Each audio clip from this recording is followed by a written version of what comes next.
We are at historic Faneuil Hall in downtown Boston. This grasshopper weather vane has been on the building since 1742 when it was constructed. So this is Faneuil Hall, Boston's town meeting space historically. Originally it was built in 1742. The money for it was donated by the gentleman in that painting over there, Peter Faneuil. Faneuil was a very successful merchant, and he didn't marry and didn't have children when he had the idea to create this space, so it was essentially meant to be his legacy. He wanted the first floor to be a marketplace, the second floor to be a meeting space. Obviously, the marketplace would have benefited him as a merchant, but the meeting space is what sold it to Boston because Bostonians, just like many other New Englanders, really loved the idea of self-governance.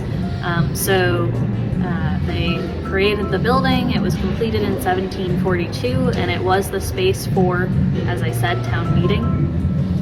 And in the 1760s, that dynamic started to shift a little bit with the first taxes that were put in place on colonists, like the Sugar Act, Stamp Act, Townshend Acts.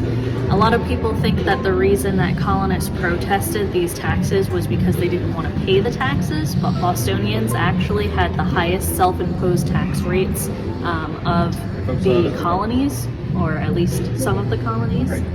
So really what they were protesting was Parliament's right to tax them. So that was the main thing behind these protests. And then things really ramped up in 1770 with the Boston Massacre, which happened just down the street. Folks met here the day afterwards, kind of as mass grieving, talking about what they wanted to do about it. And then there were even annual remembrances for the Boston Massacre held here, among other places in Boston. Two of the victims, who were from out of town and didn't have any local friends or family to claim their bodies, were laid in state here, including Crispus Attucks.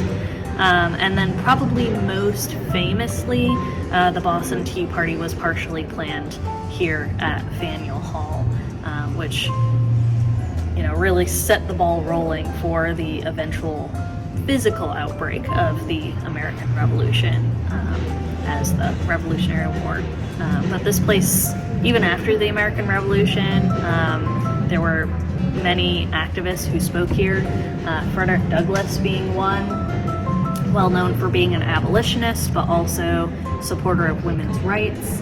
And then after the Civil War, when the women's rights movement was in full swing, you had the New England Women's Tea Party, which was held here on the 100th anniversary of the Boston Tea Party, where women used the same rhetoric from the American Revolution to advocate for their right to vote and work outside the home.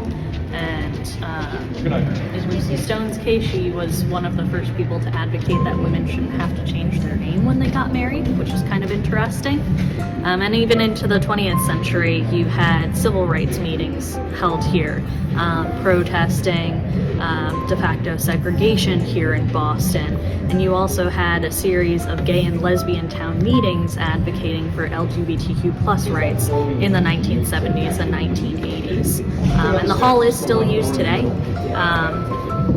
It's used for, local police academy graduations, new lawyers being sworn into the bar, and just about every other Thursday, new U.S. citizens get to take their oath of naturalization right here in Faneuil Hall. That's really cool. This is considered the cradle of liberty, right? It is. It is. Excellent. Yeah, for many liberties. And what's your name? I'm Ranger Jane. Okay, Ranger Jane. Thank you. Sure. A famous painting done by this man, Bostonian painter named George Dealey. It's painted between 1848 and 1851. Depicts a famous speech given by this man standing up at the desk here, Daniel Webster. He was a senator from Massachusetts. One of the most famous politicians in the country in the first half of the 19th century. He was a great speaker, and this is considered his greatest speech that he gave in the Senate in January of 1830. And the speech was about abolition, was it? Not directly. It's about really the nature of the Union. So it's about versus this idea of sectionalism versus nationalism. So where Webster arguing that